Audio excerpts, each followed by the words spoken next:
Te damos la bienvenida a un nuevo audio de la hora silenciosa de Palabra de Vida, donde líderes alrededor del mundo compartirán con nosotros. El día de hoy escuchamos a... Hola, ¿cómo estás? Mi nombre es Iván Nasta y junto con mi esposa estamos sirviendo a Dios en nuestra iglesia local a través de los jóvenes y adolescentes aquí en los Estados Unidos.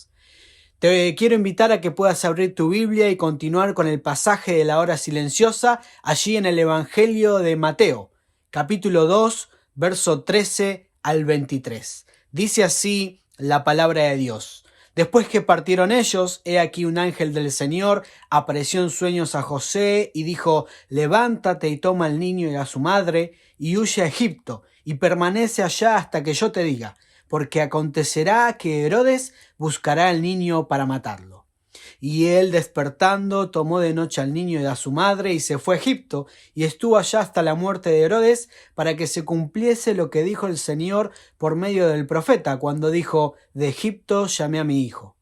Herodes entonces, cuando se vio burlado por los magos, se enojó mucho y mandó a matar a todos los niños menores de 2 años que había en Belén y en todos sus alrededores, conforme al tiempo que había inquirido de los magos. Entonces se cumplió lo que fue dicho por el profeta Jeremías, cuando dijo: voz fue oída en Ramá, grande lamentación, lloro y gemido, Raquel que llora a sus hijos y no quiso ser consolada, porque perecieron. Pero después de muerto Herodes, he aquí un ángel del Señor apareció en sueños a José en Egipto, diciendo: levántate, toma al niño y a su madre, y vete a tierra de Israel, porque han muerto los que procuraban la muerte del niño.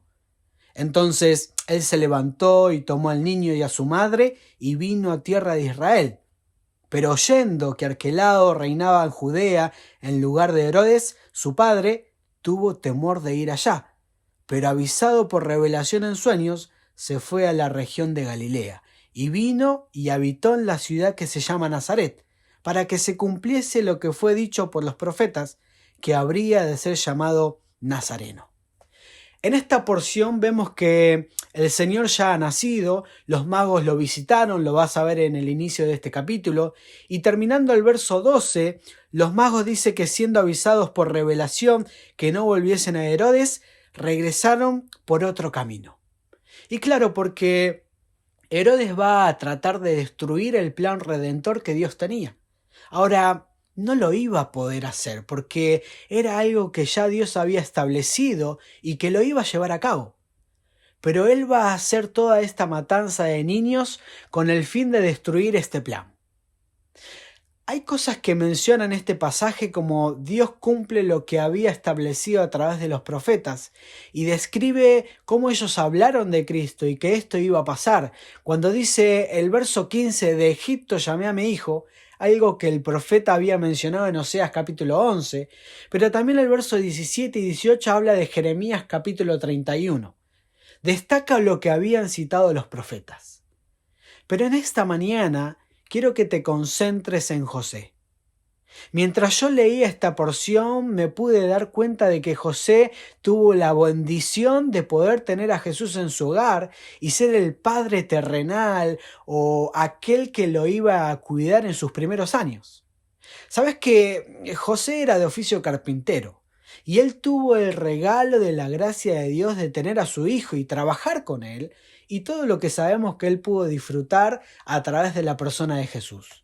Pero cuando ves ahí a José, te das cuenta que José pasó muchas cosas por el solo hecho de tener a Jesús en su hogar.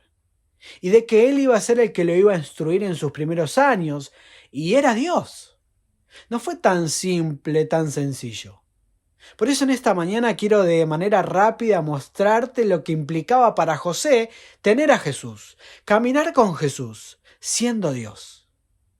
Sabemos que tenemos la vida eterna a través de Él, a través de Cristo estamos en el camino, la verdad y la vida, que en Cristo estamos completos, Colosenses 2:10, que tenemos el amor de Cristo, de que no hay condenación para los que están en Cristo. Hay muchas cosas que tenemos en Cristo, pero también implican ciertas cosas. Porque cuando ves a José, le implicó cosas. Y tenés que ser consciente que tener a Cristo implican ciertas cosas. En los primeros versículos dice que le aparece un ángel y le dice: levántate, toma al niño y a su madre y tenés que huir a Egipto. Y le dice que tiene que permanecer allá porque acontecerá que Herodes buscará al niño para matarlo. O sea, es en un contexto donde hubo toda una matanza que nosotros lo hemos leído, pero ninguno de nosotros estuvo en ese momento. En aquel entonces, las ciudades y todo lo que se caminaba y todo lo que sucedía en el mundo antiguo es muy diferente a la realidad nuestra. Todo el sacrificio que hizo José fue impresionante. Ahora, te lo hablo desde este punto, porque cuando le dice que tiene que irse a Egipto y que sabe que hay un Herodes que está matando a todos los niños, ¿cuántas cosas pasan en la vida y en la mente de José? Ahora, haciendo un paréntesis, porque tenés que conectarte hacia atrás. Él estaba con planes de casarse, ¿te acordás? Y él pensó en dejarla, y el ángel le aparece y le dice: no, no lo hagas. José por Cristo tuvo que sacrificar cosas. Y él quiso dejarla porque él sabía lo que implicaba según las leyes judías, y ahora él está entendiendo que tiene que moverse a Egipto y tiene que estar ahí. Después nuevamente dice que le vuelve a aparecer el ángel y dice: ahora toma al niño y anda a la tierra donde te voy a decir, y continuamente lo tuvo así. ¿Y era por qué? Porque estaba con Cristo. Implicaba un sacrificio.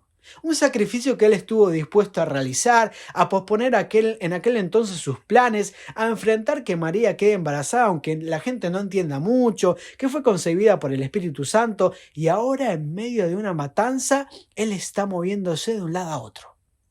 Un sacrificio. Pero también implicaba sujeción, porque dice el verso: permanece ahí hasta que yo te diga.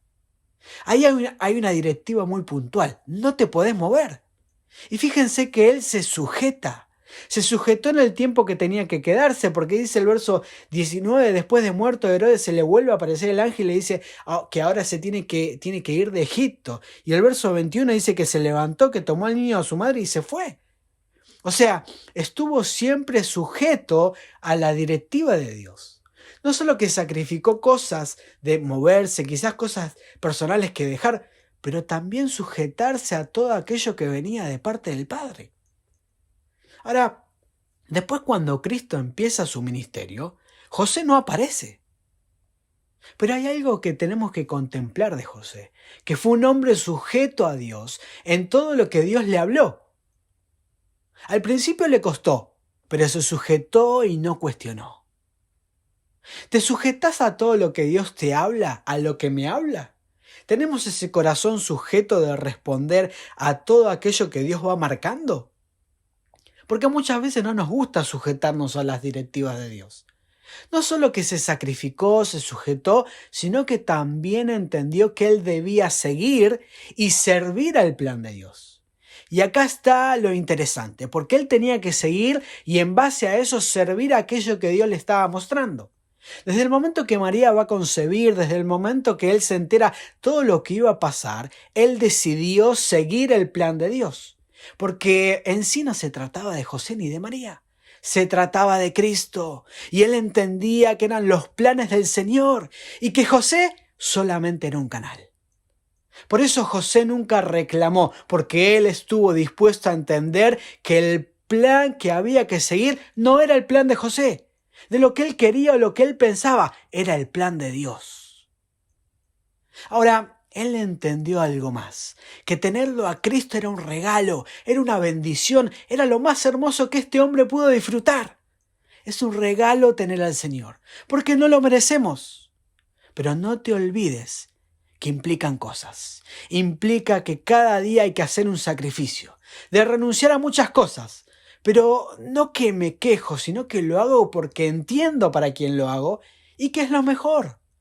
Tenés que recordar esto, que tener a Cristo implica un sacrificio. Pensá, él no estuvo cómodo. Viajar y todo lo que era el tiempo antiguo era muy diferente a lo que hoy tenemos. ¿Te estás sacrificando? ¿Estás dispuesto al sacrificio por el Señor? Sabes que el Señor no quiere nuestra comodidad. Él quiere incomodarnos todos los días y por eso a veces Él nos va a mover de un lado a otro.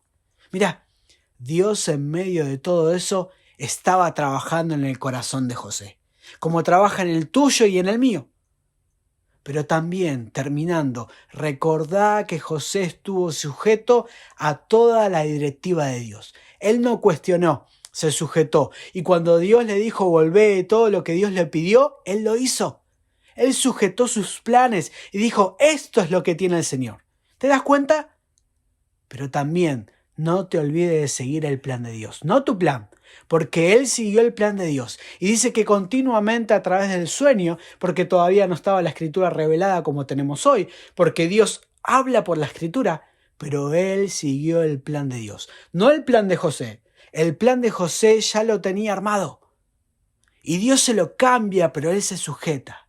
Acordate, no se trata de ti ni de mí, se trata de Dios. Y yo tengo que seguir no lo que quiero, no lo que pienso, no la forma o la manera que pueden ser las cosas, sino en la forma y la manera que Dios quiere. Porque al fin y al cabo, el que debe ser glorificado es el Señor. Porque son sus planes para mi vida. Y Él te permite encontrarte realizado en eso. José tuvo un privilegio, pero nunca fue su plan. Se trató del Señor. Y Dios le dio la bendición de ser parte de ese plan. Era que Él disfrute de eso. El plan era Cristo, porque la vida se trata de Él y no de nosotros. Y espero que en esta reflexión te haya sido de bendición, de ánimo, porque Mateo capítulo 2 del 3 al 23 nos enseñan estos principios. Quizás hay muchos más para contemplar, pero me puse a pensar en José, en lo que él sacrificó, en lo que él sujetó y en lo que él siguió.